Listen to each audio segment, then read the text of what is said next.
Liquor స్కామ్లో MP Peddireddy Mithun రెడ్డిని అక్రమంగా అరెస్టు చేశారని ఎంపీపీ సురేంద్రనాథ్ రెడ్డి పులిచెర్ల వైసీపీ మండల అధ్యక్షులు నాదా మునిరెడ్డి అన్నారు.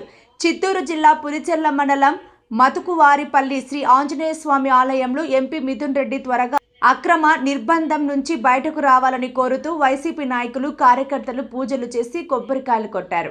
ఈ కార్యక్రమంలో సర్పంచ్ గిరిధర్ రెడ్డి, ఎంపీటీసీ ఉషారాణి, నాయకులు నిరంజన్ రెడ్డి, మునిస్వామి తదితరులు పాల్గొన్నారు. అన్ని రకాలుగా ఇంకా వాళ్ళ అవకాశాన్ని బట్టి కూడా అర్హతను బట్టి కూడా చదువుకున్న వాళ్ళకి వాళ్ళ ఉద్యోగాలు ఇవ్వడం కానీ ప్రభుత్వ పరంగా అన్ని కార్యక్రమాలు అన్నింటినీ కూడా ఎప్పుడూ జరగని విధంగా కూడా గత 5 సంవత్సరాల్లో కూడా జరగడం మనం అందరూ చూసినాం. కానీ మనం చెప్పుకోవడంలో విఫలమైనామో ఏదో ఎక్కడ ఏ పొరపాటు జరిగిందో కానీ రాష్ట్రంలో తిరిగి కూడా మనం అధికారంలో రాకపోవడం కూడా చాలా బాధాకరం. ఈరోజు చూస్తూ ఉన్నారు సూపర్ 6 అన్నారు.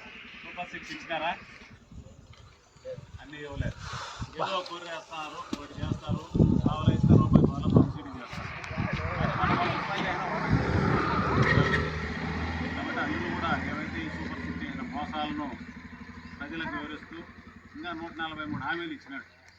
అవన్నీ కూడా ఇంట్లో ఎంతమంది మహిళలు ఉంటే పిల్లలందరికీ కూడా 1500 లెక్కన 15,000, అలాగే మిగతా వాళ్ళకు కూడా ప్రతి 45 నుంచి 60 సంవత్సరాలు